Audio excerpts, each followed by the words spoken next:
David therefore departed thence and escaped to the cave Adullam.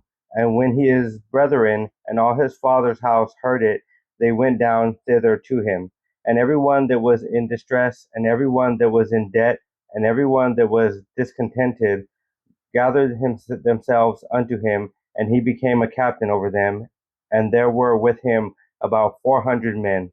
And David went thence to Mizpeh of Moab, and he said unto the king of Moab, Let my father and my mother, I pray thee, come forth and be with you, till I know what God will do for me. And he brought them before the king of Moab, and they dwelt with him all the while that David was in the hold. And the prophet Gad said unto David, Abide not in the hold, depart and get thee into the land of Judah. Then David departed and came unto the forest of Hareth. And Saul heard that David was discovered, and the men that were with him. Now Saul abode in Gibeah under a tree in Ramah, having his spear in his hand, and all his servants were standing about him. Then Saul said unto his servants that stood about him, Hear now, ye Benjaminites, will the son of Jesse give every one of you field and vineyards, and make you all captains of thousands and captains of hundreds?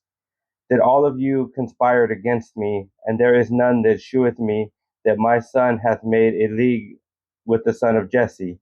And there is none of you that is sorry for me, or sheweth unto me that my son hath stirred up my servant against me, to lie in wait as at this day.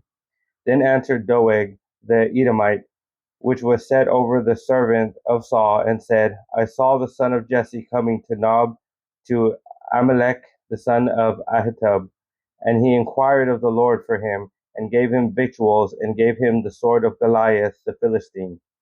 Then the king sent to call Amalek the priest, the son of Ahitub, and all his father's house, the priests that were in Nob, and they came all of them to the king. And Saul said, Hear now, thou son of Ahitub. And he answered, Here I am, my lord. And Saul said unto him, Why have ye conspired against me, thou and the son of Jesse, in that thou hast given him bread and a sword, and hast inquired of God for him, that he should rise against me to lie in wait as at this day? Then Amalek answered the king and said, And who is so faithful among all thy servants as David, which is the king's son in law, and goeth at thy bidding, and is honorable in thine house? Did I then begin to inquire of God for him? Be it far from me, let not the king impute anything unto his servant, nor to all the house of my father. For thy servant knew nothing of all this, less or more. And the king said, Thou shalt surely die, Amalek, thou and all thy father's house. And the king said unto the footmen that stood about him, Turn and slay the priests of the Lord, because their hand also is with David, and because they knew when he fled, and did not shew it to me. But the servants of the king would not put forth their hand to fall upon the priests of the Lord. And the king said to Doeg, Turn thou and fall upon the priests. And Doeg the Edomite turned, and he fell upon the priests, and slew on that day 85 persons that did wear a linen ephod. And Nob, the city of the priests, smote he with the edge of the sword, both men and women, children and sucklings, and oxen and asses, and sheep with the edge of the sword. And one of the sons of Amalek, the son of Ahitub, named Abiathar, escaped and fled after David.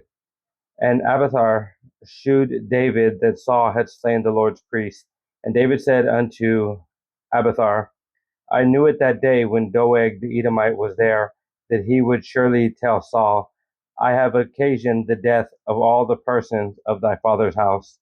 Abide thou with me, fear not, for he that seeketh my life seeketh thy life, but with me thou shalt be in safeguard.